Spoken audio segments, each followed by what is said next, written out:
Buenos días a todos, por última vez, para alivio de todo el mundo.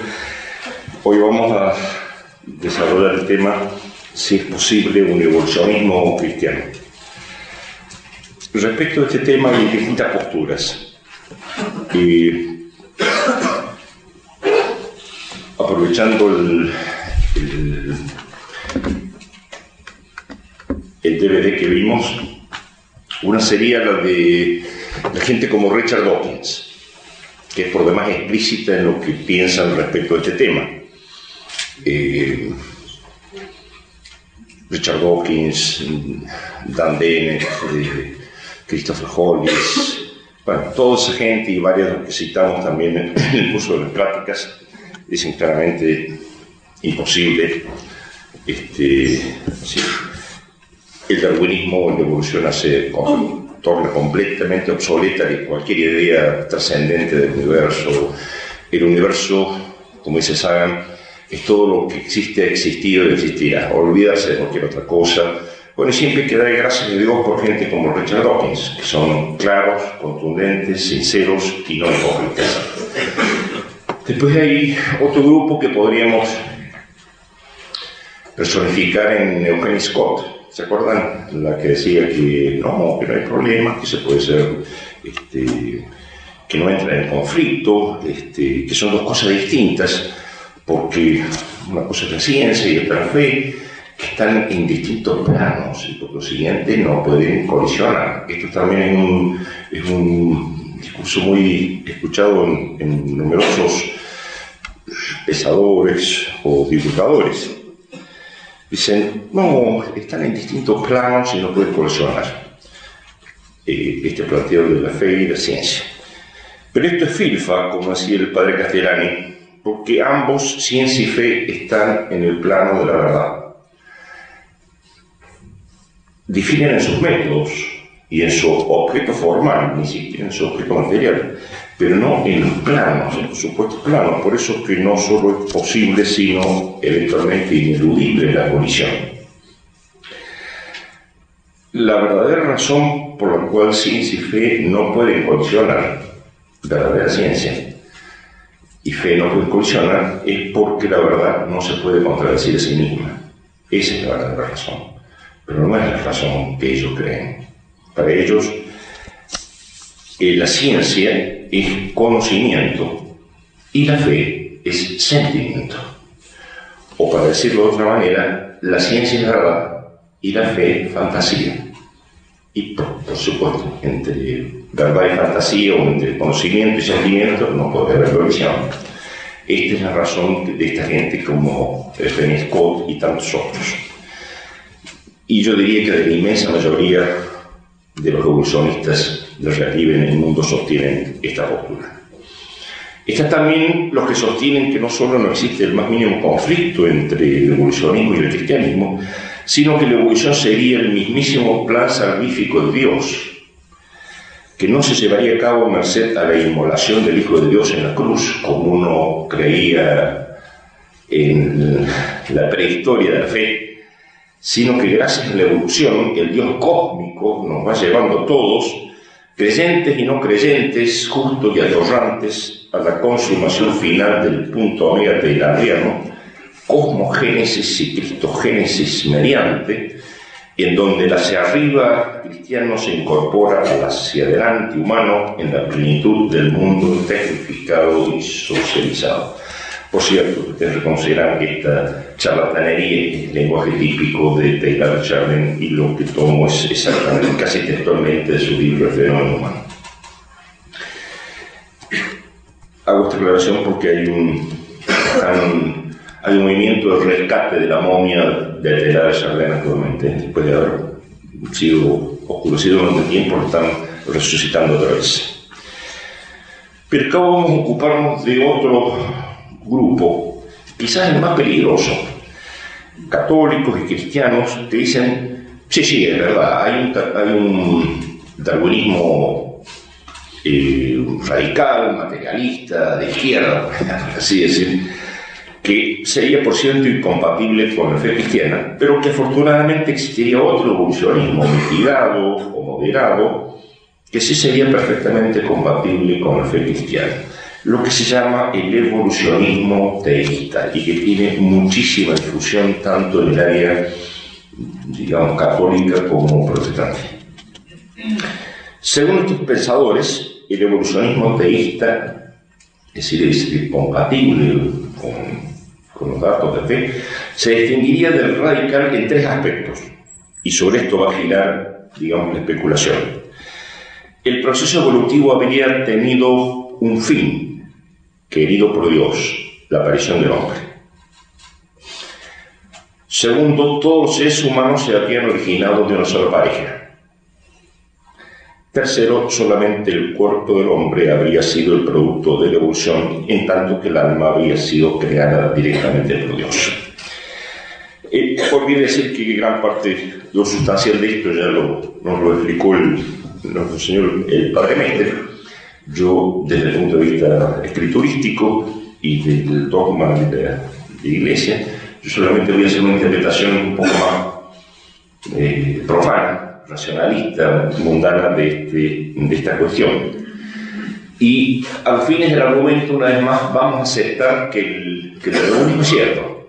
Vamos a aceptar que el proceso evolutivo puede generar vida a partir de la materia no viviente y que esta es una forma de vida elemental, como sería una bacteria, y que esta forma de vida, mutaciones y selección natural mediante habría dado origen a toda la variedad de seres vivos que conocemos, vegetales y animales, incluido el hombre. Vamos a aceptar eso al principio del argumento, si no, no podemos realizar nuestro objetivo de contrastar las dos visiones.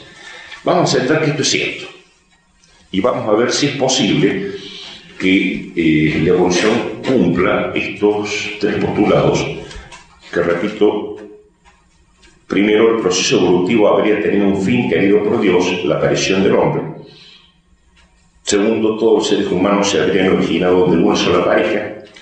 Y tercero, esto es muy frecuente de escuchar, solamente el cuerpo del hombre habría sido el producto de la evolución, en tanto que el alma habría sido creada directamente por Dios. Ante la objeción claramente verificable en la literatura científica y de divulgación de que no existe un solo evolucionista de renombre en el mundo que acepte estos tres puntos, se responde que lo que sucede es que estos autores están usando el evolucionismo para respaldar sus posturas personales, filosóficas, materialistas y ateas, pero que de ninguna manera esto tiene que ser necesariamente así, que es posible un evolucionismo mitigado. Todo es cuestión, según estos autores, de depurar al evolucionismo de sus contaminaciones materialistas, las cuales serían producto de circunstancias históricas y personales, pero no un elemento estructural de la hipótesis darwinista.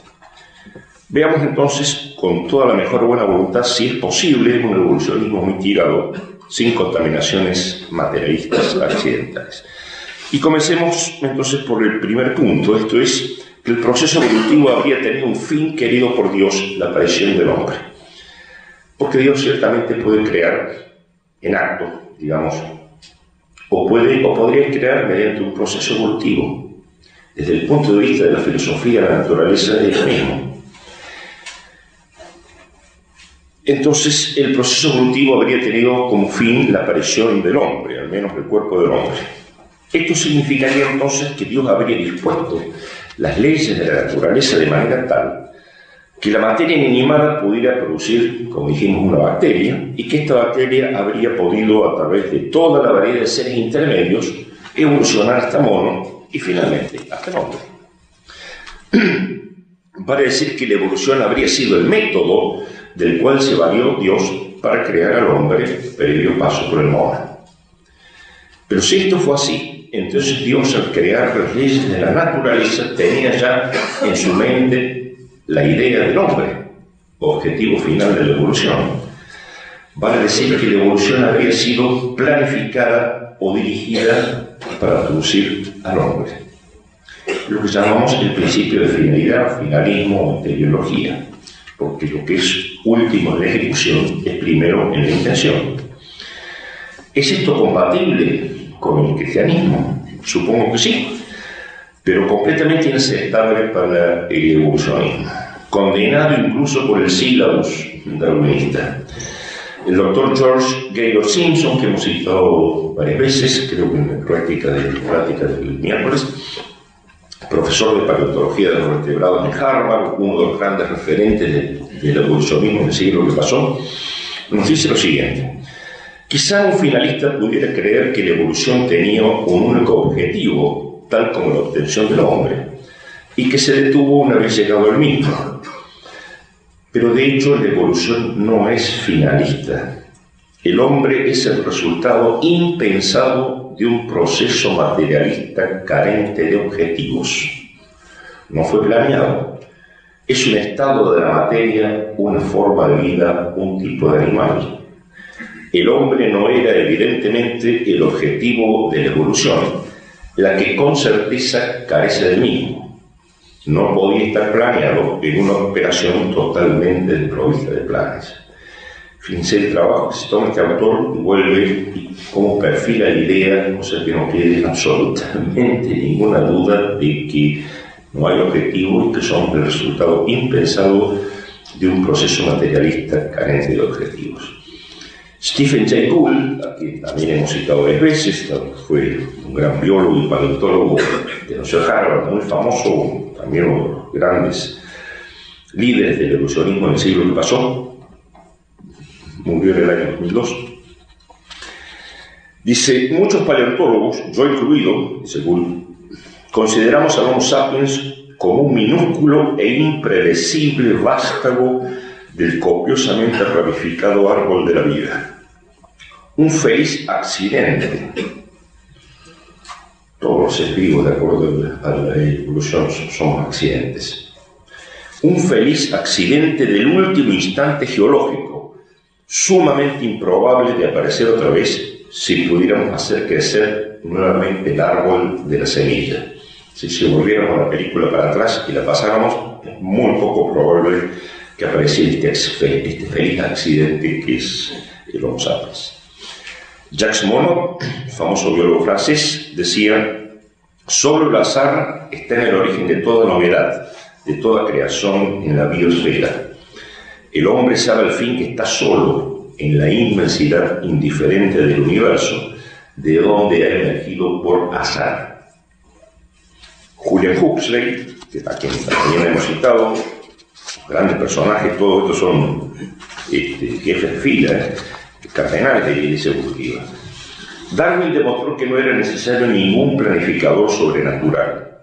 Desde que la selección natural podía explicar cualquier forma de vida conocida, no había espacio para ninguna acción sobrenatural en su evolución. Como se ve, las citas son por demás elocuentes y me eximen de todo comentario. Lo que sí quiero destacar es que lo arriba expresado no constituye una interpretación deformada o tendenciosa de la hipótesis darwinista producto del ateísmo de los autores citados. De ninguna manera. Esto es una interpretación acabadamente fiel del darwinismo o de dicha hipótesis. Bastenos recordar que uno de los postulados fundamentales del evolucionismo es que los cambios o modificaciones que habían brindado la materia prima para la evolución, las mutaciones, fueron producto exclusivo del azar. Y azar en sentido absoluto, azar esencial, ¿no?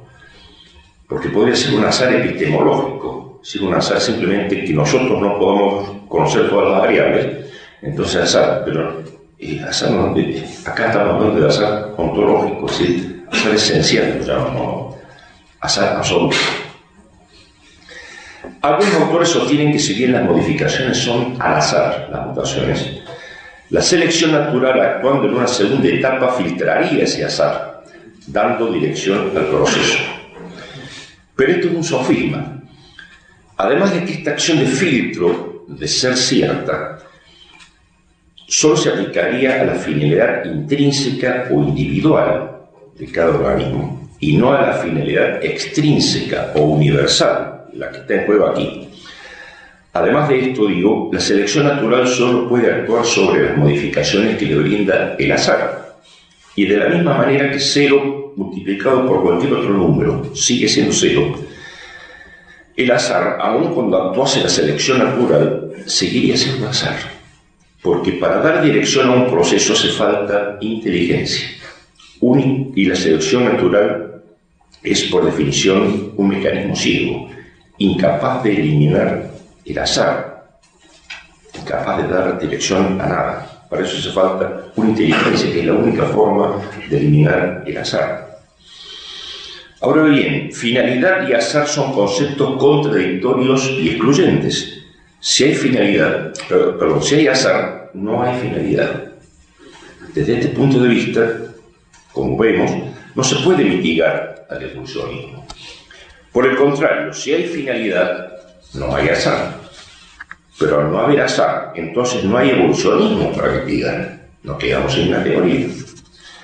Sostener dentro del contexto de la hipótesis darwinista que la evolución habría tenido como fin la aparición del hombre es solo una expresión de deseos, que está en manifiesta contradicción no solo con el testimonio prácticamente unánime de sus más famosos propugnadores, sino también con los fundamentos mismos de dicha hipótesis. Esto respecto del primer punto. Se podría abundar más, pero creo que con eso es suficiente. Respecto del segundo punto, que los seres humanos descendemos todos de una sola pareja, lo que se denomina monogenismo, es necesario no confundir este término con monofiletismo, que suena parecido, pero que significa otra cosa, y que significa que todos los seres humanos son miembros de una misma especie, monofiletismo. El monofiletismo es aceptado universalmente por todos los científicos, evolucionistas o no. No así, en cambio, el monogenismo, que no es aceptado por los evolucionistas. No puede serlo. Y esto nuevamente no es el producto de una interpretación deformada del evolucionismo.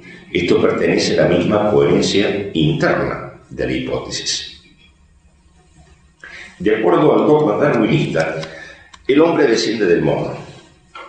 Hecho este que generalmente se enmascara mediante el uso del término antecesor común del mono y del hombre, que habría dado así origen a ambos. Muy frecuente escuchar esto. No, el darwinismo no dice que venimos del mono, venimos de un antecesor común. Este antecesor común, o esta expresión, o es solo un síntoma de la delicuescencia mental que el evolucionismo ha provocado en muchos cerebros, o en su defecto es un subterfugio dialéctico para engañar a los desprevenidos. En el contexto de la hipótesis darwinista, el supuesto antecesor común no es ni puede ser otra cosa que un mono. Lo dice Simpson por ahí. El antecesor común sería llamado ciertamente mono por cualquiera que lo viese. Los antepasados del hombre eran monos. Es pusilánime, si no deshonesto, decir otra cosa, decía Simpson, y estoy de acuerdo. Es deshonesto decir otra cosa en el contexto de la hipótesis darwinista.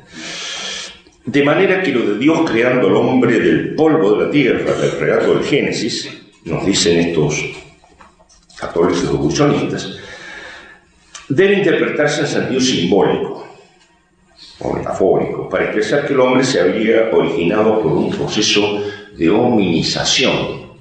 Esta palabra está muy linda también, ¿no? Hominización a partir de una forma animal preexistente, el mono, claro. Una suerte de metáfora o imagen antropomórfica destinada a mentalidades primitivas no esclarecidas aún por la revelación darwinista. Ahora bien, y en esto los evolucionistas son categóricos, no son los individuos los que evolucionan, sino las poblaciones. Vale decir que en ningún momento un mono o un mono y una mona se habrían transformado en seres humanos, sino que manadas de monos en distintas partes del mundo habrían dado origen a otros tantos seres humanos. Y efectivamente no podría haber sido de otra forma. Si las fuerzas de la naturaleza transformaron alguna vez monos en hombres, eso habría obedecido entonces a la acción de las leyes naturales. Y las leyes son siempre universales. Es imposible, por consiguiente, que de todos los monos sometidos por igual a los mismos factores evolutivos, solo uno o dos se hayan transformado en seres humanos. Si solo dos monos se transformaron en seres humanos, y justo macho y hembra, porque dos machos no pasa nada, hembra tampoco, macho y hembra, y macho, no macho menos como ahora, si no tampoco pasa nada. Justo macho y hembra, y en el mismo momento, porque si uno evoluciona ahora y el otro 6.000 años después, ¿cómo se concreta el matrimonio? Y en el mismo sitio del planeta, si uno evoluciona en África y el otro en Asia, ¿qué hacemos? Insisto, si solo dos monos se transformaron en seres humanos, justo macho y hembra, en el mismo momento y en el mismo sitio del planeta, este fenómeno habría sido entonces una flagrante excepción a las leyes naturales. Esto, además de constituir por sí mismo un verdadero milagro, está en franca contradicción con el evolucionismo darwinista y su categórica insistencia en que todas las transformaciones de los seres vivos son producto de las mutaciones y la selección natural. Y repito, ¿cómo puede ser que de todos los monos sometidos a los mismos factores evolutivos, solo dos se hayan transformado en seres humanos? ¿Y los otros qué? Depredadores. Desde el punto de vista darwinista esto es, y con toda razón, completamente inaceptable. Es decir, como ha dicho ya el padre Mestre, es imposible ser darwinista y no ser poligenista. Necesariamente, es algo que de pleno sentido común. Si se es darwinista, se tiene que aceptar que manadas de monos se transformaron en tantos otros seres humanos. Esto destruye de raíz el monogenismo, va a decir el postulado indiscutible para un católico de que todos los seres humanos descendemos de una primera pareja, de un hombre y una mujer concretos, históricos, reales. ¿Sí? Adán y Eva no son epónimos de humanidad o no son un símbolo, para decirlo, el conjunto de los primeros hombres, son seres humanos concretos, históricos, reales.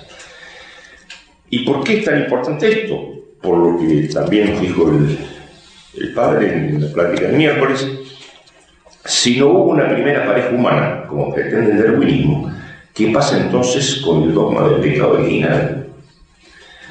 El pecado original, como enseña el catecismo, es uno en su origen, es decir, cometido por un solo Adán, y se transmite por generación, no por imitación. Es decir, no por copia, sino por descender genéticamente del primer hombre, a la manera de una enfermedad espiritual hereditaria, por así decirlo. Si no hubo una primera pareja humana, como postula el darwinismo, se hace insostenible el dogma del pecado original, al menos como lo ha enseñado la teología tradicional, porque ha habido autores como Karl Rahner, que era evolucionista y que era ciertamente poligenista, y él decía que no había ningún problema en reinterpretar el pecado original a la luz del poligenismo, tema que por supuesto escapa a mi competencia y que por ser patrimonio de teólogos. Pero como lo ha enseñado la teología tradicional, no va.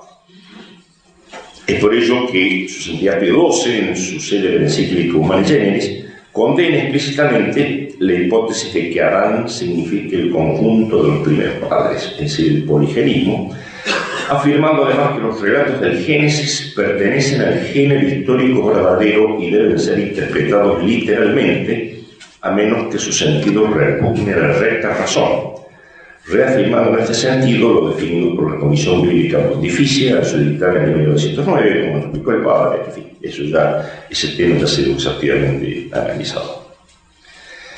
No obstante, y sin ánimo de hacer exégesis y pensando en una discusión, un debate que tengo con gente que es católica pero que no maneja muy bien los textos, realizando una simple lectura ingenua, por así decir, del libro del Génesis, es necesario hacer una extremada violencia al texto para interpretar que en realidad lo que se nos está diciendo de manera simbólica en este relato es que los hombres se originaron de forma natural a partir de monos. Esto, más que hacer una interpretación simbólica del Génesis, pareciera que equivale a sostener que lo allí expresado no tiene nada que ver con la realidad. Para que exista un símbolo, tiene que haber alguna semejanza o correspondencia que el intelecto percibe entre una imagen y un concepto, cosa que aquí no existe ni remotamente. Ahora bien, si hacemos esta interpretación simbólica del relato de la creación del hombre del Génesis, que proponen ciertos católicos y cristianos evolucionistas, sería interesante que nos informaran en qué parte del Génesis termina este simbolismo. Es más, en qué parte de la Sagrada Escritura. Porque el Génesis no es el único lugar donde se afirman estos hechos. No me refiero, por cierto, a la aseveración de que el hombre fue hecho del polvo de la tierra. De esto está llena toda la Sagrada Escritura. Que por el momento aceptaremos como una metáfora para decir que en realidad fue hecho a partir de una forma animal preexistente. No, me refiero a la afirmación concreta del monogenismo, es decir, a la existencia de un Adán y una Eva históricos, y que se hace difícil ver cómo se podría interpretar simbólicamente significando humanidad, sin muchos hombres. El libro de la sabiduría habla de un primer hombre, 7.1, bueno, no vale la pena dar el versículo, habla de un primer hombre y reitera que este primer hombre estaba solo cuando fue creado. Timoteos dice que primero fue formado Adán y después Eva. Corintios 1 nos habla de un primer hombre y también que la mujer procede del varón y no el varón de la mujer, lo cual está, por cierto, reñido con cualquier forma de generación natural que conozcamos. San Lucas traza la genealogía de Jesucristo hasta Adán. ¿Y qué sentido tiene una genealogía sin un padre común? El libro de los Hechos dice que Dios hizo de uno todo el linaje humano, y finalmente la carta magna del monogenismo, Romanos 5.12. ¿Cómo se hace para interpretar todo esto simbólicamente? Hay que hacer una serie de acrobacias dialécticas bastante grandes, ¿no? Eso respecto al segundo punto, monogenismo. Pero analicemos ahora el tercer punto que proponen algunos católicos evolucionistas, en el sentido de que solamente el cuerpo y no el espíritu del hombre habría sido el producto de la evolución. Y es cierto, es casi de rigor escuchar en muchos ámbitos católicos afirmaciones muy sueltas del cuerpo, en el sentido de que mientras se acepte la creación directa del alma humana por parte de Dios, no habría ninguna dificultad en admitir el origen evolutivo del cuerpo. Pero sí que la hay, y muy seria. Por cuanto este origen evolutivo del cuerpo humano, aceptado con tanta ligereza por numerosos autores católicos, no solo plantea problemas científicos insuperables, que no es el caso de analizar aquí, ya lo hemos hecho antes, al igual que la inevitable cuestión teológica del poligenismo, sino también problemas de orden propiamente filosófico que son insalvables. Y el problema radica, como explica Santo Tomás, en el hecho de que ningún ser viviente inferior puede producir por su propia virtud el cuerpo humano. Ningún ser viviente inferior puede producir por su propia virtud el cuerpo humano. Afirmar lo contrario sería lo mismo que negar la necesaria proporción que debe existir entre la causa y el efecto.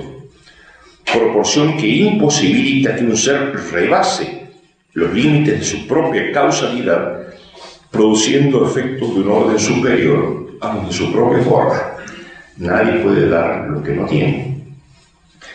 El origen evolutivo del cuerpo humano sería aceptable únicamente en el caso de que la evolución fuese finalista, pues en este caso Dios estaría actuando en forma inmanente a través de las leyes naturales, y entonces se daría así la necesaria proporción entre causa y efecto.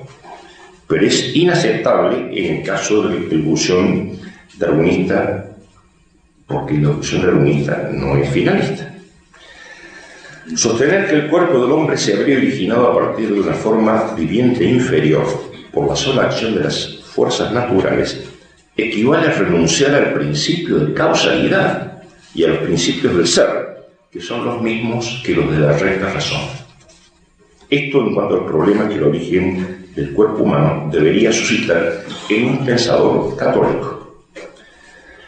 Pero tengamos presente que el evolucionismo pretende explicar el origen de todo el hombre no solo de su corporalidad, no, la totalidad del mismo, soma y psiquis, cerebro y mente, cuerpo y alma. Pretende ser una antropología y no una somatología. Cito nuevamente a Julian Huxley, que dice: el hombre es un fenómeno natural, tan natural como un animal o una planta. Su cuerpo, mente y alma, entre comillas, no fueron creados sobrenaturalmente, sino que son el producto de la evolución.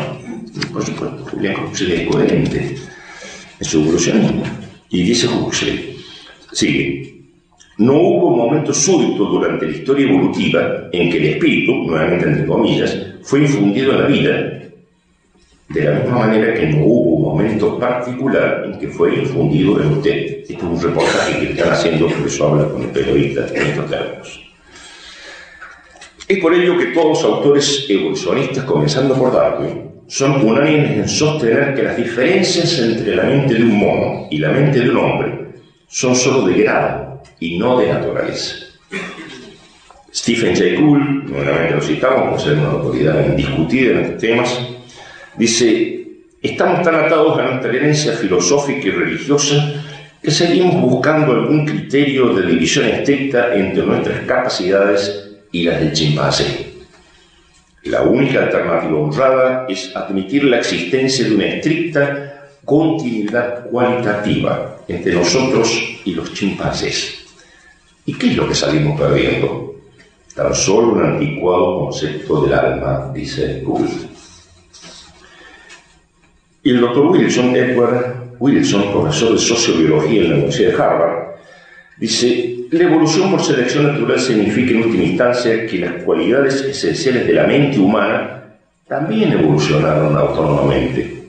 Por muy superiores que seamos en poder sobre el resto de la vida, por muy exaltada que sea nuestra imagen, somos descendientes de los animales, mediante la misma fuerza psíquica que creó estos animales.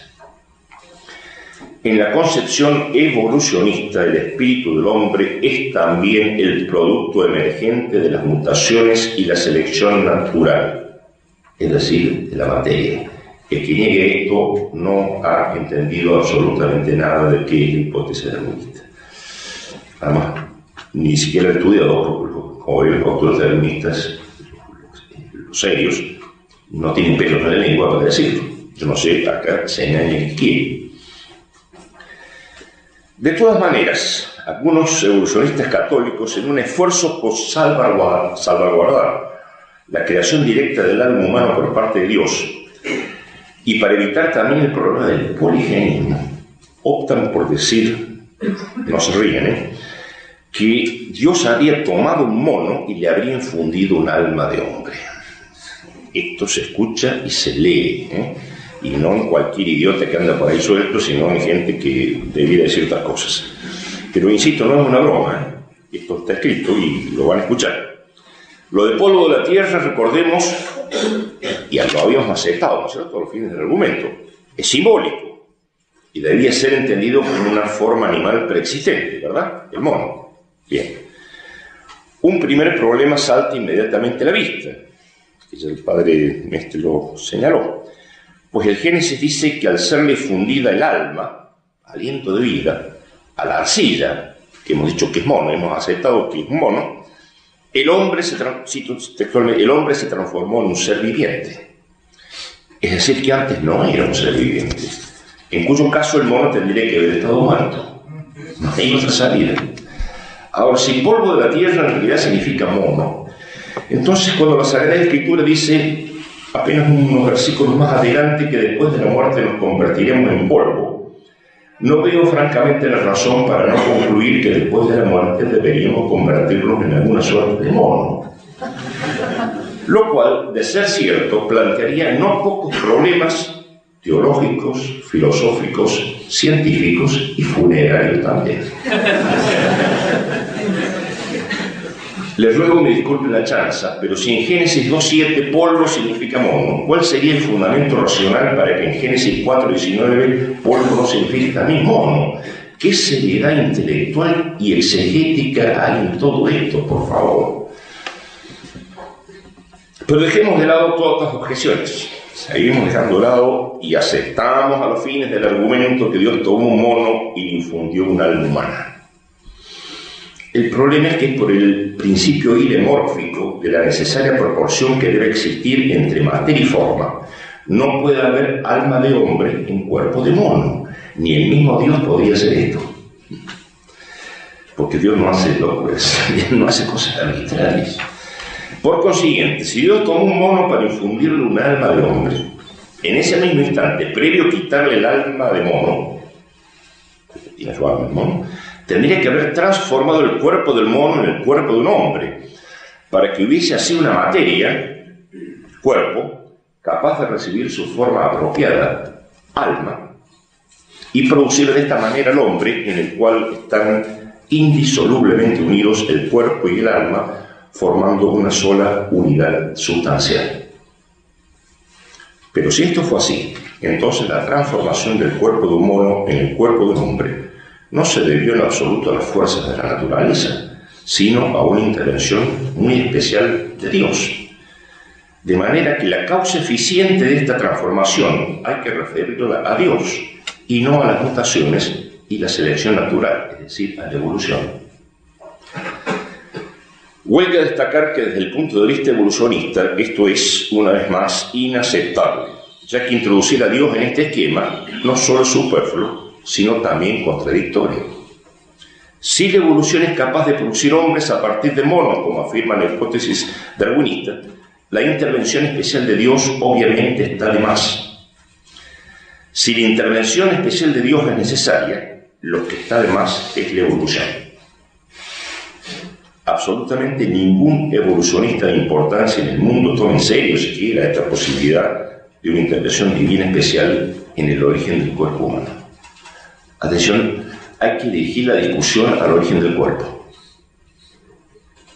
Porque el origen del alma, para los creyentes, digamos, un dogma de fe, y para los evolucionistas es irrelevante. Por eso hay que llevar la discusión no al terreno de la creación del alma, sino al cuerpo. No podemos dejarle el cuerpo a los evolucionistas. Porque si la evolución es capaz de producir el cuerpo del hombre, entonces el darwinismo tiene razón. Por eso no hay que dejarse llevar al tema directamente al tema del alma, sino discutir el cuerpo del hombre. Pero si aceptamos, fíjense, esta intervención especial de Dios para transformar el cuerpo de un mono en el cuerpo de un hombre, vemos que no solo está de más la evolución, sino que también, y como lógica consecuencia, está de más el mono. Porque si Dios fue la causa eficiente de este cambio, entonces es exactamente lo mismo si la materia utilizada fue un mono, una culebra, un insecto o un puñado de tierra. Aunque pensándolo bien, no es exactamente lo mismo. Lo más lógico es que haya sido un puñado de tierra. Lamentablemente no me da el tiempo para desarrollar ese punto, pero si al final hay unos minutos libres, voy a tratar de hacerlo. Lo más lógico es que haya sido un puñado de tierra desde el punto de vista racionalista, digamos, o científico. Pero hay otras cosas que quiero expresar. Hay otros aspectos de la hipótesis evolucionista que entiendo merecen un análisis un tanto más crítico que el que formulan algunos evolucionistas creyentes, que parecen suponer que con espolvorear la palabra Dios en un escrito ya todo está solucionado. Pero no es así. Jacques Monod, una vez más, que ha sido uno de los científicos de mayor nivel intelectual con que ha contado el evolucionismo en su historia moderna, y que solo decía disparates cuando su ateísmo lo obligaba a ello, en oportunidad de una entrevista televisiva realizada en Australia, el 10 de junio de 1976, expresó lo siguiente. Escuchen este párrafo que no tiene desperdicio. Cito a Monod: la selección natural es el medio más ciego y más cruel de desarrollar nuevas especies.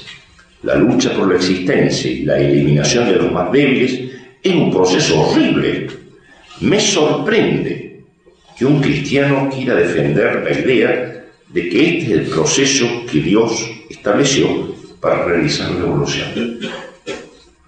Efectivamente, ¿podría Dios haber utilizado para la creación del hombre un mecanismo que implica muerte, sufrimiento lucha, destrucción. ¿Acaso no decía San Agustín que todo mal o es pecado o es consecuencia del pecado? ¿Acaso no sostiene el cristianismo que la creación fue perfecta en el comienzo y que la muerte apareció después, precisamente como consecuencia del pecado? Y esto no solo en referencia al hombre, sino a la creación entera que gime y siente dolor de parto. ¿Cómo puede ser que Monod, un ateo, vea esto con tanta claridad y que muchos pensadores católicos no digan una palabra al respecto?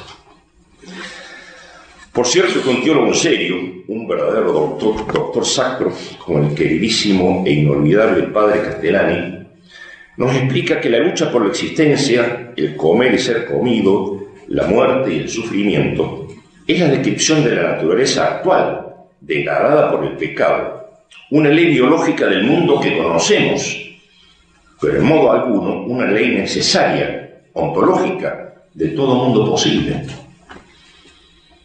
De manera que una cosa es postular la perfección de la naturaleza originaria, degradada luego por el pecado, que hace inevitable la lucha por la existencia con su secuela de muerte y sufrimiento, y otra cosa muy distinta es postular que esta lucha por la existencia habría sido el método utilizado por Dios para llevar a cabo la perfección de la creación originaria. Estamos en presencia de dos fuerzas con vectores completamente opuestos. Que esto lo postulen los evolucionistas ateos o agnósticos me parece completamente lógico, no tienen otra. Que esto lo haga un católico, cristiano, me parece completamente incomprensible. Pareciera ciertamente haber mayor religiosidad y desde luego muchísimo mayor rigor intelectual en Monod que muchos autores católicos evolucionistas que al parecer solo saben decir tonterías. Todo un signo de los tiempos, como dicen ahora. Pero hay más todavía. Según los evolucionistas católicos, la evolución habría sido el método del cual se habría valido Dios para producir la creación, para llevar a cabo la creación. Esto supone obviamente que Dios y su designio habrían precedido el proceso evolutivo, el cual sería simplemente un despliegue, una actualización del plan de Dios en la naturaleza. Reduciendo la cuestión a los términos más sencillos, esto significa que la inteligencia precede a la vida, como hemos visto, y en una forma más amplia que la inteligencia precede al cosmos. Esto es, que en el principio fue el Logos. Pero esto no solo está en contradicción con el postulado básico del evolucionismo, el azar, sino que también es negado explícitamente por los autores evolucionistas. En la concepción evolucionista, la inteligencia aparece al final del proceso evolutivo, es decir, con la aparición del hombre. No que aparezca la inteligencia humana, lo cual es obvio, sino la inteligencia a secas, o como ellos prefieren decir, la conciencia. Y esto a nivel cósmico. Como dice Leonardo Boff, quien seguramente conocerán, cito, somos la propia Tierra que en un momento de su evolución ha comenzado a sentir, a pensar y a amar. De ahí la insistencia por parte de los autores evolucionistas de que recién con la aparición del hombre, la evolución se hace consciente. Y al hacerse consciente la evolución, esto es el hombre producido por ella, este se da cuenta de que está solo en el universo. Simpson dice, la interpretación evolucionista muestra que no hubo anticipación de la llegada del hombre. Él, el hombre, no responde a ningún plan ni cumple ningún propósito sobrenatural. Está solo en el universo, un producto único de un largo proceso material, inconsciente, impersonal, con singular entendimiento y capacidades. Estas a nadie las debe, sino a sí mismo, y es ante sí mismo que es responsable.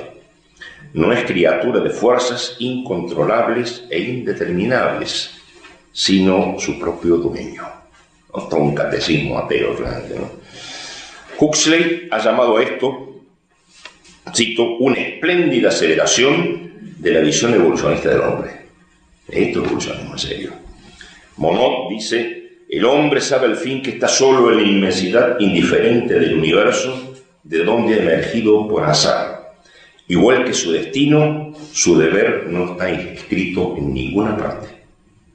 Dobzhansky, en su reseña del libro de Monod, El azar y la necesidad, de donde es la cita que acabo de transcribir arriba, dice: Monod ha expresado con admirable claridad y elocuencia, a menudo rayadas en lo conmovedor, la filosofía materialista. Atención, la filosofía materialista, no la ciencia, la filosofía materialista y mecanicista compartida por la mayoría del actual establishment en las ciencias biológicas. La filosofía materialista. Esto no es ciencia, es filosofía.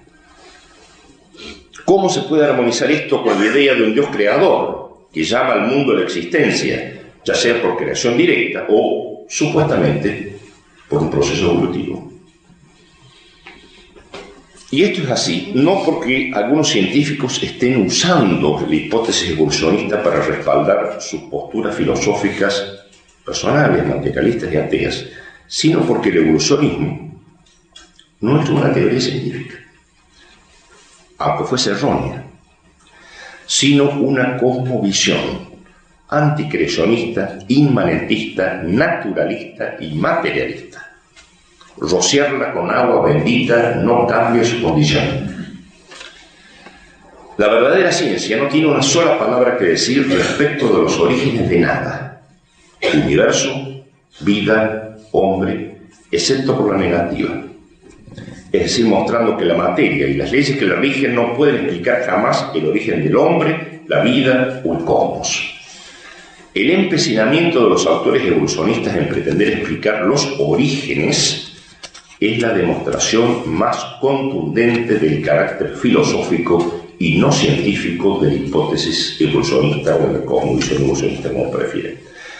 Como dice el gran filósofo francés Étienne Gilson, la noción de evolución es una noción filosófica, introducida en la ciencia desde afuera de ella, es una ideología. Y en efecto, la así llamada teoría de la evolución es esencialmente una filosofía, elaborada específicamente para negar la creación y adornada luego, barnizada con ropaje científico. Y una filosofía anticreacionista en el sentido amplio, ¿verdad? Esto es que niega no solo la creación directa o especial del hombre y de todas las especies, sino también una eventual creación evolutiva, ya que niega explícitamente el principio de finalidad. En última instancia, lo que el evolucionismo niega es la intervención de Dios en la naturaleza, no solo la intervención especial, sino también la programación previa del sistema. Es por ello que evolucionismo y cristianismo no se pueden armonizar, porque no se trata de un supuesto conflicto entre la ciencia y la fe, que no puede existir, sino de dos cosmovisiones contradictorias. ¿Cómo se podría armonizar la creación con la evolución, cuando esta es una cosmovisión creada, es decir, la evolución elaborada específicamente para negar la creación? La evolución no es el método, como nos dicen muchos, que habría utilizado Dios para llevar a cabo la creación. Es su reemplazo, es decir, su negación por sustitución. Desde el punto de vista evolucionista, la idea de Dios queda relegada a la categoría de una hipótesis innecesaria a todos los fines prácticos, tan lejana que se fuma por sí mismo, y esto cuando no se la niega explícitamente.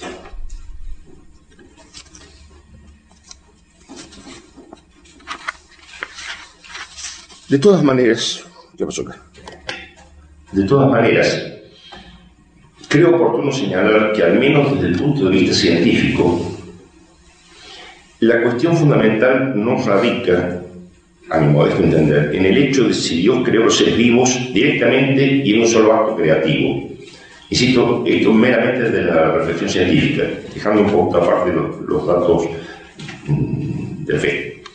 Podría haberlo hecho en una serie de actos sucesivos. La postura de Cuvier, por ejemplo, el gran paleontólogo francés, el creador de la paleontología, que era un cristiano en línea dura, O podría haberlo hecho en un solo acto creativo, solo que algunas especies en acto y otras en potencia.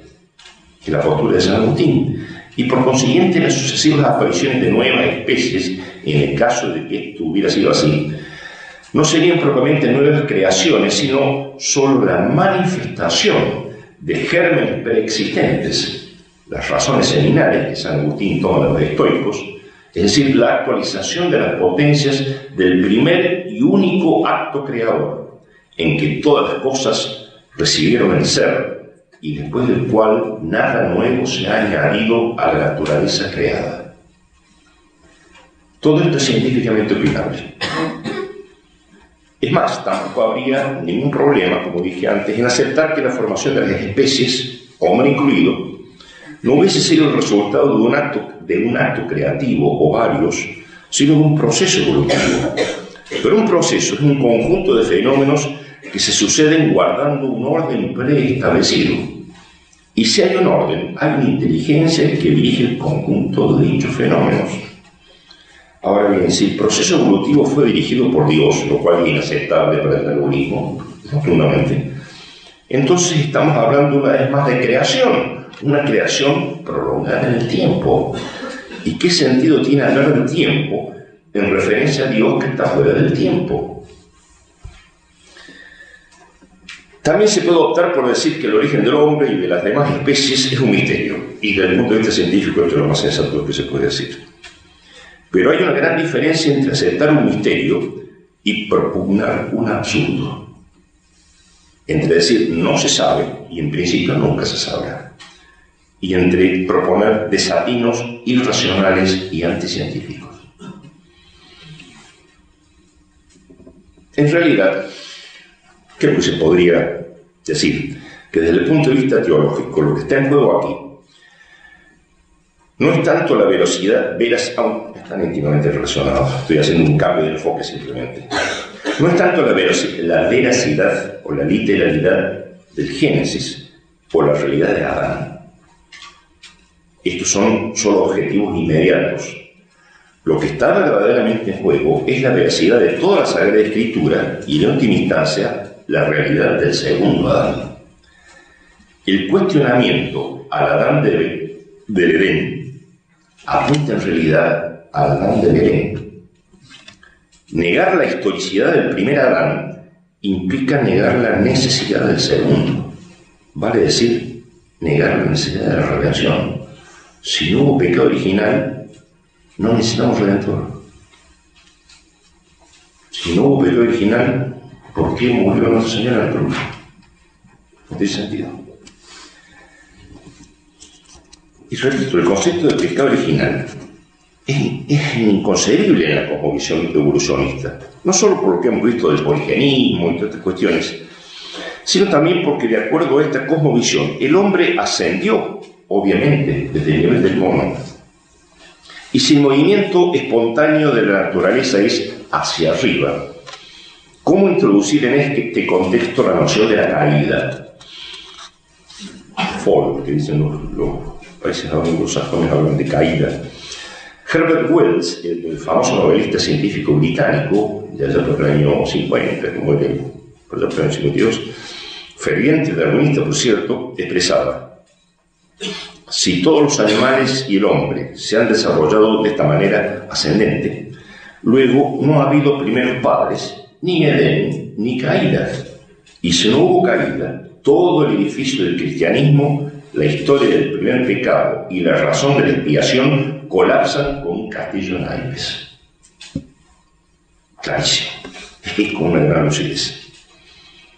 Richard Bozart, por su parte, que es miembro de la Asociación Humanista Americana, que es una agrupación dedicada específicamente a propagar el ateísmo en el plano cultural, dice: el evolucionismo destruye total y definitivamente la razón misma por la cual la vida terrenal de Jesús habría sido supuestamente necesaria. Destruir a Adán y Eva y al pecado original, y entre los escombros hallaréis los lamentables despojos del Hijo de Dios. Si Jesús no fue el Redentor que murió por nuestros pecados, y esto es lo que el evolucionismo significa, entonces el cristianismo es nada. Tremendo el párrafo, pero muy sincero. y muy lúcido además. Es así. No se puede pedir más en cuanto a claridad de conceptos y sinceridad en la expresión. Ojalá todos se expresaran de esa forma. Si la evolución es una realidad, entonces el Génesis solo puede ser una mera fábula. Y si el Génesis es una fábula, ¿qué pasa con el resto de la Sagrada Escritura? Si Dios no pudo intervenir en forma especial en el origen del hombre, ¿por qué habría podido intervenir en forma especial en el resto de la historia humana? Si Dios no pudo formar al hombre a partir de barro, ¿por qué aceptar que pudo formar vino a partir de agua? Si Dios no pudo formar a Adán sin necesidad de madre, ¿por qué aceptar que habría podido formar la humanidad de Cristo sin necesidad de padre? Si Dios tuvo que atenerse a las leyes científicas en el Génesis, ¿por qué habría de quebrantarlas en Palestina?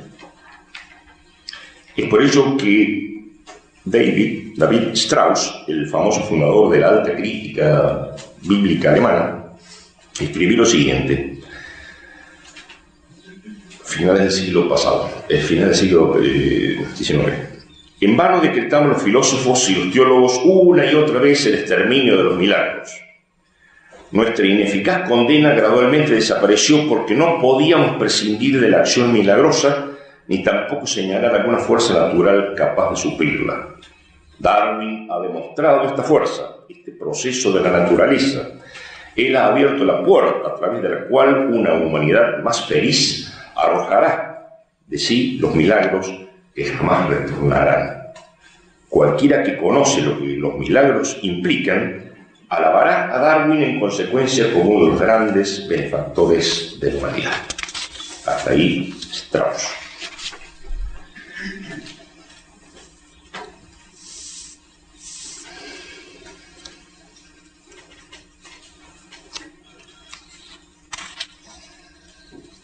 Bueno, acá hay una parte sobre el darwinismo es materialismo puro y duro. Y sí, pero ya lo he citado ya en otras pláticas, sé que no quiero repetir esto, los testimonios de Gould, de Provine, de toda esta gente, de Julian Huxley.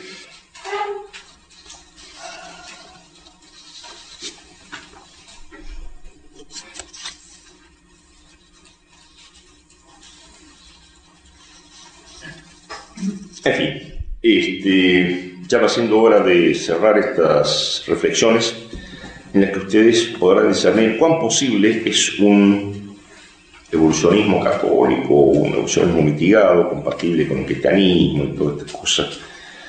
Es francamente lamentable que muchos pensadores católicos se extasíen con hipótesis evolucionistas en un estilo que recuerda más a una criatura en Disneylandia que al rigor intelectual que debe caracterizar a un estudioso.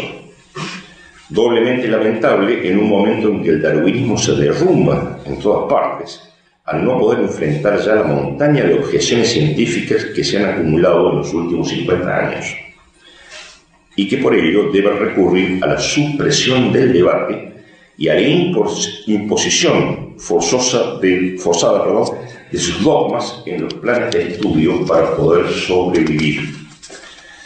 En su afán por parecer modernos y científicos, muchos católicos evolucionistas no alcanzan a darse cuenta de que están defendiendo una hipótesis pseudocientífica y una cosmovisión típica del siglo XIX.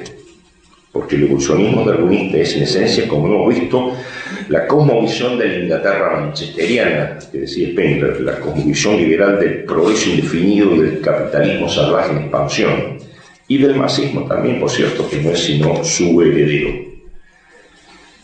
Más aún, una cosmovisión que pretende erigirse también, como hemos visto, en la base de una nueva religión, la religión del humanismo, la religión de la globalización y del gobierno mundial, la religión del nuevo orden, la religión de la esclavización planetaria. Y por todas estas razones que creemos que entre evolucionismo y cristianismo hay una oposición irreductible. O hemos sido criados por un Dios trascendente y dotados de un alma inmortal, o somos el producto accidental de un proceso materialista carente de objetivos, destinados simplemente a sobrevivir gracias a una lucha despiadada por nuestros semejantes para lograr la satisfacción de los elementales instintos por el sexo y la pitanza. Bien, y con esto más o menos termina la cuestión. Quedo en posición de ustedes para las preguntas que quieran formularme y que yo pueda responder. Muchas gracias.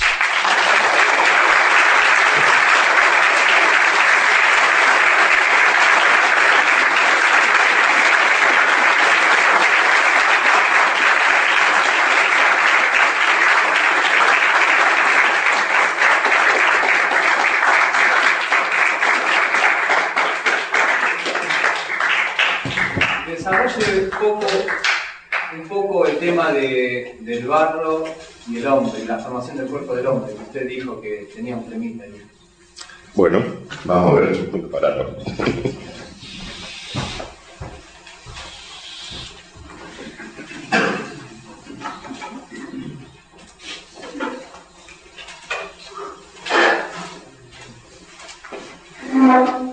Es una ley biológica que ningún ser diferenciado se puede transformar en otro ser diferenciado de forma directa. De la misma manera que uno no puede transformar un vaso de vidrio en una botella de forma directa, ¿verdad? Hay que fundir el vaso de vidrio y luego hacer la botella, o viceversa. ¿Sí? Es decir, hay que quitarle la forma vaso a la materia vidrio y luego hacer la forma botella. Si no, no se puede. Luego el vaso. Hay que reducir el vaso a la materia prima, quitarle la forma vaso y luego darle la forma botella. Analógicamente, algo muy semejante sucede en los seres vivos. Todo ser vivo está diferenciado, especializado en su tiempo. Puede ser una imagen simplemente.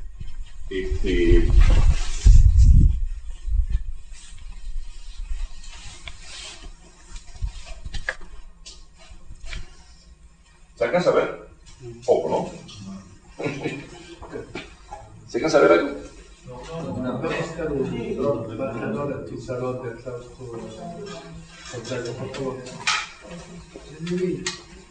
Gracias. Profesor, Sí. tiene un marcador eficaz. Sí. Escúcheme. Ah, no, está bien. Somos dependientes.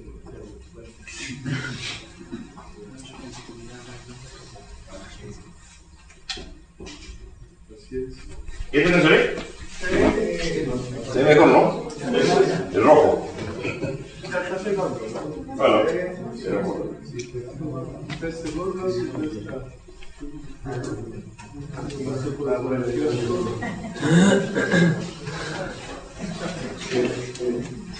Ya está. Gracias, señor. 30 segundos.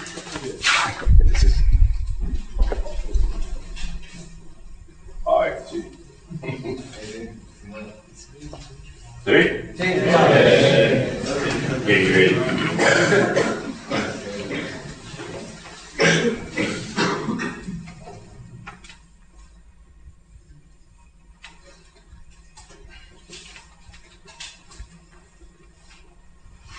Estos son dos edificios de propiedad horizontal. Estamos en el 10º piso. Estamos acá, en el 10º piso. Y acá hay, digamos, 4 metros. Planta baja. Atención para la pregunta. Estamos acá, ¿verdad? ¿De quién estamos más cerca? En realidad, digamos como para darle la mano. De nuestro vecino del edificio del frente, que está a solo 4 metros, o de nuestro vecino de la planta baja. Sin duda que sí. Ahí está el punto. Estamos más cerca en realidad de nuestro vecino de la planta baja. Esto es una ilusión. Parecido implica parentesco. A esto apunto. Esto se asemeja, pero estamos a una gran distancia de eso. Sí. El mono y el hombre tienen ambos un alto grado de diferenciación específica dado por su forma sustancial. El mono por la forma sustancial mono y el hombre por la forma sustancial hombre. O sea que en realidad, para darle la mano a esta persona, tengo que bajar hasta la planta baja, ¿verdad? Y subir otra vez. En cambio, para darle la mano a esta solo con bajar está. ¿A dónde voy con esto? En que estamos más cerca en realidad de los elementos químicos que forman nuestro organismo, nuestro cuerpo, que del mono. Los elementos químicos serían la planta baja. Y ustedes saben que el 98% de nuestro peso es simplemente esto. ¿Se acuerdan de John? Carbono, hidrógeno, oxígeno y nitrógeno. Eso es lo que somos. Todos los seres vivos somos eso. Y un poquito más. Fósforo, calcio, algunas cuantas cositas más. Esos son elementos químicos. De manera que es más fácil formar un hombre a partir de acá. Es decir, hacemos el camino inverso ahora. Que lo otro, que sería un doble trabajo. Destruir, como decía el padre Mestre, o desarmar un mono, producirlo en la materia prima, y luego crear el hombre. Directamente a partir de los elementos químicos es más rápido, más directo, más fácil. Y estos elementos químicos no están en el aire, no están en el agua, no están en la piedra, están en el humus, es decir, en la tierra. De ahí viene humano, ¿sí? Humus, tierra, están en la tierra. Dice, no están en el mineral, no están en el aire, no están en el mar, están en la tierra. De manera que hay una lógica también personal sobre este tema. Aclaro que no estoy queriendo racionalizar la creación, solo estoy tratando de racionalizar la especulación sobre este tema. Porque la creación en última instancia va a ser un misterio, sí, lo va a ser. Está mucho más allá de nuestro entendimiento y de nuestros métodos de estudio. Pero sí podemos racionar la especulación, es decir, tratar de no decir disparates. Insisto, este es el camino más directo. Ahora, esto es una ley científica muy grande, que se llama el principio de acción mínima, descubierto por un gran pensador francés, Fermat, y luego elaborado más, y quien le da la forma a la matemática es Maupertuis, no sé cómo se pronuncia eso, Maupertuis, que era un biólogo y matemático muy brillante también. Ellos formulan lo que se llama el principio de mínima acción, o tiempo mínimo también. Es decir, que en la naturaleza todos los movimientos que se realizan en el menor tiempo y con la menor gasto de energía. Esto lo observa Fermat, fíjense, porque él se hace esta pregunta. Preguntas que, como muchas de las grandes preguntas, parecen tontas. Parecen tontas para los tontos, pero los genios ven otras cosas, por eso a veces se hacen preguntas que parecen tontas. Y Fermat dice, ¿por qué la luz va en línea recta? Claro, ¿por qué va en línea recta? Porque va en línea recta, no necesita explicación. Sí, dice Fermat, eso necesita explicación. Porque si va en línea recta quiere decir que ha desechado todas las otras posibilidades. ¿Por qué va en línea recta la luz? Claro, ahí se empezaron a dejar de reír los otros, ¿no? Y empezaron, caray, tienen razón, ¿por qué va en línea recta? Bueno, y ahí vino la elaboración y se vio que, después Maupertuis lo completa esto y le da la formulación matemática, que efectivamente es un principio de finalidad, una vez más el principio de finalidad actuando en la naturaleza. En la naturaleza todo se hace utilizando un tiempo mínimo y un gasto energético mínimo. Es decir, siempre se hace por el camino más directo, que implica menor tiempo y menor gasto de energía. Entonces aprendemos esto acá. Si Dios, autor de la naturaleza, creó este principio, no sería ilógico pensar que actúe según él. Entonces, en vez de hacer el doble trabajo de desmonizar el mono y después hacer el hombre directamente a partir de los elementos constitutivos que están en el polvo de la Tierra, siguiendo el principio de Fermat, que no lo quería Fermat, por supuesto lo descubre, de tiempo y acción y energía mínimas. Esto es un argumento lindo, ¿eh? Créame que encaja por lo menos.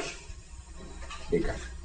Esto es lo que quería expresarles sobre que se puede ensayar por lo menos una cierta respuesta racional, si ustedes quieren, del polvo de la Tierra. que a algunos les parece que es más fácil el mono porque creen que por acá, esta ilusión de que estamos cerca. No, no estamos cerca. Estamos más cerca del barro que del mono o de cualquier otra forma animal, porque ya tiene su grado de diferenciación altamente específico, si no, no podría existir. De manera que esto, insisto, esto de que estamos parecidos al mono, no, es una ilusión óptica, es una ilusión y una mala forma de pensar. Estamos muy distantes, toda esta distancia. Profesor Rutilo, que los componentes del cuerpo del hombre se encuentran Los elementos químicos. los elementos químicos en la Tierra. Claro.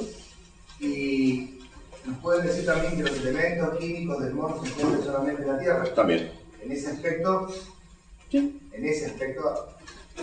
los dos ambos decimos... Los elementos de todos los seres vivos, que básicamente son chones, los elementos químicos, carbono y otros elementos, están en la Tierra.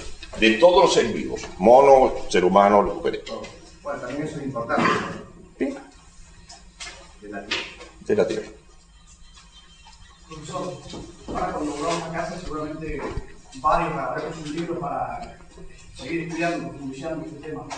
¿Qué método nos aconsejaría usted, digamos, no sé si leer la teoría y después la refutación o la refutación directamente? Miren, eso depende un poco de cada uno. Creo que dijimos en una práctica anterior de que un buen método es leer a los propios autores evolucionistas con sentido crítico. Porque dicen cada disparate y cada autocontradicción es que ahí está la refutación mejor del darwinismo. O cuando, qué sé yo, en paleontología, cuando dicen que no hay fósiles intermedios. Es decir, si uno lee con sentido crítico puede leer los autores evolucionistas y va a sacar muy buenos argumentos contra el evolucionismo. Autores creacionistas también se pueden leer, es decir, se puede leer de todo siempre que uno lo haga con criterio. Hay buena literatura los protestantes fundamentalistas tienen libros que son exclusivamente de ciencia, no tocan el aspecto religioso y que tienen muy buen nivel científico, son muy recomendables. La mejor literatura en general está en inglés. ¿Por qué? Porque en Estados Unidos fue donde el darwinismo llegó a su máximo decurso, digamos, su máxima expresión. Entonces de ahí vino la reacción más fuerte, más organizada, más, digamos, más madura, viene precisamente de Estados Unidos. O sea que la mejor literatura se consigue en inglés, aunque hay algunas cosas en francés durante la década del 50, el 60, en una publicación Mundo Católico o algo así, salieron una serie de notas muy buenas, aunque ya están un poco pasadas por el tiempo. En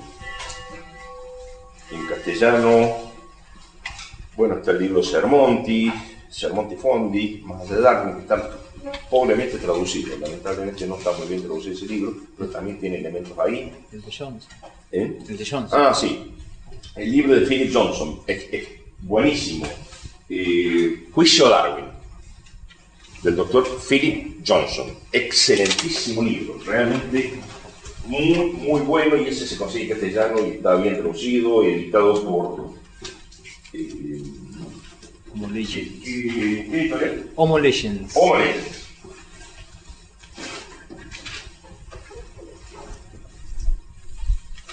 Me acuerdo con una L o dos B.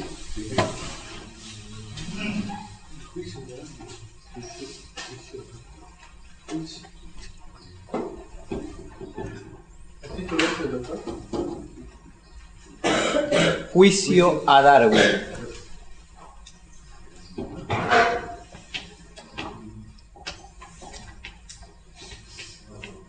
Este libro es excelente, realmente. Philip Johnson es no es científico, es un doctor de leyes. Pero claro, los abogados están acostumbrados a analizar un argumento y ver la debilidad o el punto fuerte de un argumento. Entonces, él, por supuesto que ha leído mucho la literatura científica, pero sobre todo ataca la forma del argumento, del evolucionista, y lo pulveriza realmente. Muy bueno el libro. Juicio a Darwin de Philip Johnson editorial Homo Legens, ¿no? Homo Legens. Homo Legens, española. Se consigue y es excelente. ¿Es el mismo que está en el audio del profesor Radio? Sí, ¿El mismo? sí, No sé. sí, sí. ¿Sí? Sí, lo sé. Y está el de Michael Vigí también. Sí, el de Más Michael científico. Vigí es más. Más Pero técnico. este capta mejor la esencia del problema. Michael Vigí se va, es decir, que es bioquímico, es más allá para el enfoque científico, la caja negra de Darwin, es muy bueno también. Pero yo diría que para tener el panorama general, este libro es estupendo, realmente estupendo. Porque calza justo donde hay que investigar. Juicio de Darwin de Philip Johnson, muy buen libro, excelente, de lo mejor que hay. Insisto, porque agarra el argumento y lo destruye. Michael Vigí va más al dato bioquímico, es muy hermoso, lo he visto, pero es otra cosa. Yo diría, como para tener una idea general, volviendo a tu pregunta también, este libro, Juicio de Darwin de Philip Johnson, muy bueno. La primera edición es del año 91, la segunda es del año 93, y la edición española debe ser 2 años, sí, poquito, muy muy reciente, sí. Muy bueno, excelente libro. Como acá hay muchos chicos del secundario, o gente que quizá a determinados volúmenes o autores les va a exceder, aparte de tener las conferencias en CD, como después se venden, hay algunos libros de su autoría acá, pequeños, que algunos temas que usted desarrolló, y sobre todo ciencia, fe, Darwin, están en algunos libritos del origen de la vida, ciencia y fe, algo así.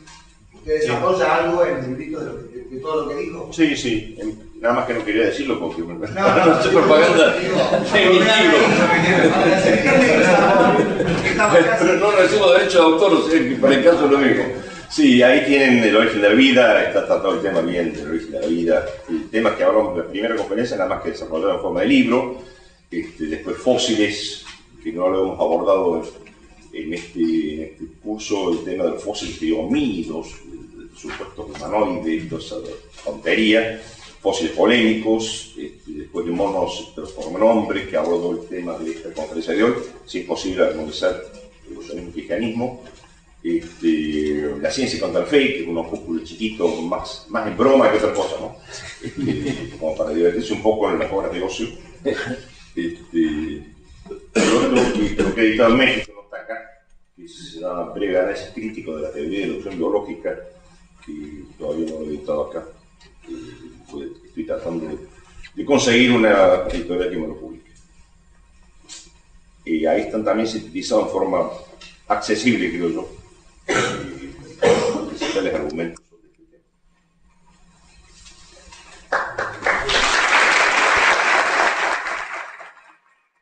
Contrastar las dos visiones.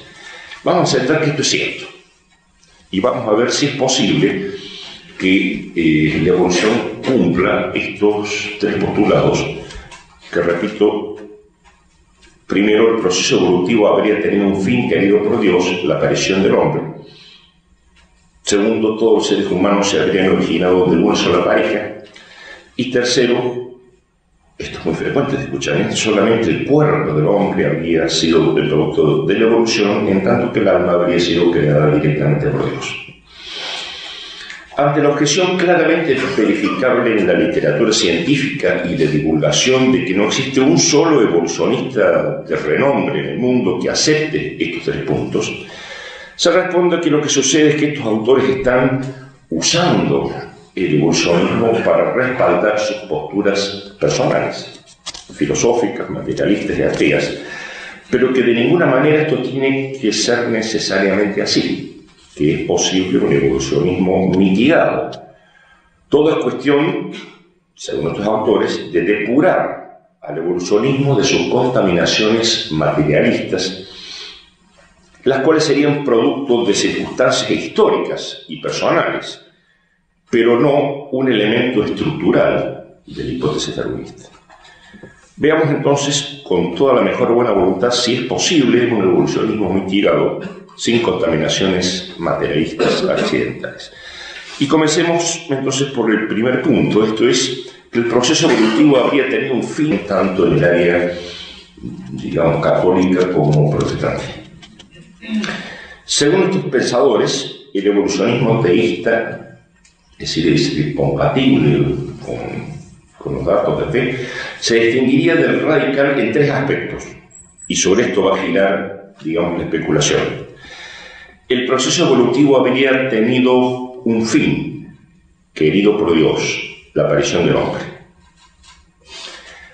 Segundo, todos los seres humanos se habían originado de una sola pareja. Tercero, solamente el cuerpo del hombre habría sido el producto de la evolución, en tanto que el alma habría sido creada directamente por Dios. Olvidé decir que gran parte de lo sustancial de esto ya nos lo explicó nuestro señor el padre Mendel. Yo, desde el punto de vista escriturístico y del dogma de la Iglesia, yo solamente voy a hacer una interpretación un poco más profana, racionalista, mundana de esta cuestión. Y a fines del argumento, una vez más, vamos a aceptar que el evolucionismo es cierto.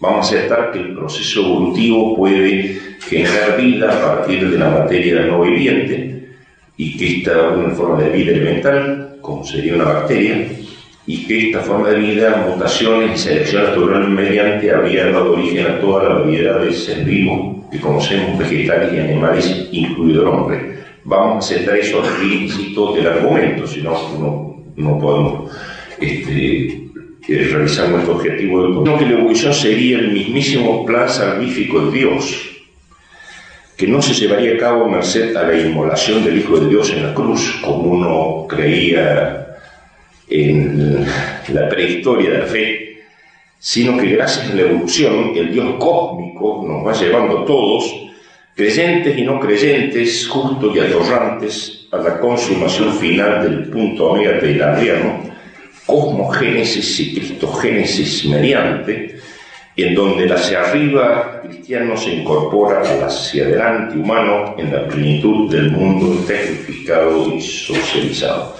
Por cierto, ustedes reconsideran que esta charlatanería es el lenguaje típico de Taylor Chardin y lo que tomo es exactamente, casi textualmente, de su libro El fenómeno humano. Hago esta aclaración porque hay un movimiento de rescate de la momia de Taylor Chardin actualmente, después de haber sido oscurecido durante tiempo, lo están resucitando otra vez.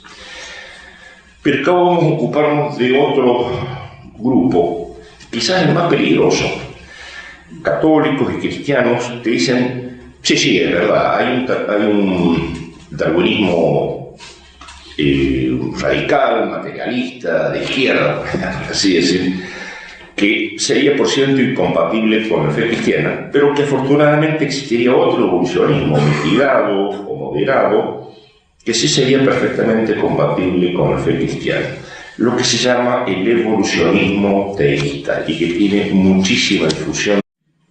Buenos días a todos, por última vez para alivio de todo el mundo. Hoy vamos a desarrollar el tema si es posible un evolucionismo cristiano. Respecto a este tema hay distintas posturas. Aprovechando el DVD que vimos, una sería la de la gente como Richard Dawkins, que es por demás explícita en lo que piensan respecto a este tema. Richard Dawkins, Dan Dennett, Christopher Hollis, bueno, toda esa gente y varios que citamos también en el curso de las pláticas dicen claramente imposible. Sí, el darwinismo, la evolución torna completamente obsoleta de cualquier idea trascendente del universo. El universo, como dice Sagan, es todo lo que existe, ha existido y existirá. Olvidarse de cualquier otra cosa. Bueno, y siempre hay que dar gracias a Dios por gente como Richard Dawkins, que son claros, contundentes, sinceros y no hipócritas. Después hay otro grupo que podríamos personificar en Eugenie Scott. ¿Se acuerdan? La que decía que no hay problema, que se puede ser que no entran en conflicto, que son dos cosas distintas, porque una cosa es la ciencia y otra la fe, que están en distintos planos y por lo siguiente no pueden colisionar. Esto también es un discurso muy escuchado en numerosos pensadores o divulgadores. Dicen, no, están en distintos planos y no pueden colisionar. Este planteo de la fe y la ciencia. Pero esto es filfa, como decía el padre Castellani, porque ambos, ciencia y fe, están en el plano de la verdad. Difieren en sus métodos y en su objeto formal, ni siquiera en su objeto material, pero no en los planos, en los supuestos planos. Por eso es que no solo es posible, sino eventualmente ineludible la colisión.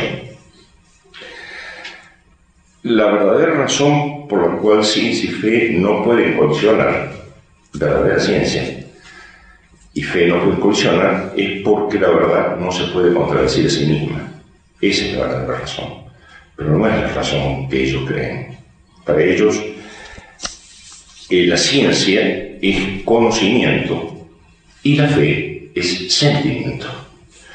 O para decirlo de otra manera, la ciencia es verdad y la fe fantasía. Y por supuesto, entre verdad y fantasía o entre conocimiento y sentimiento no puede haber colisión. Esta es la razón de esta gente como René Scott y tantos otros.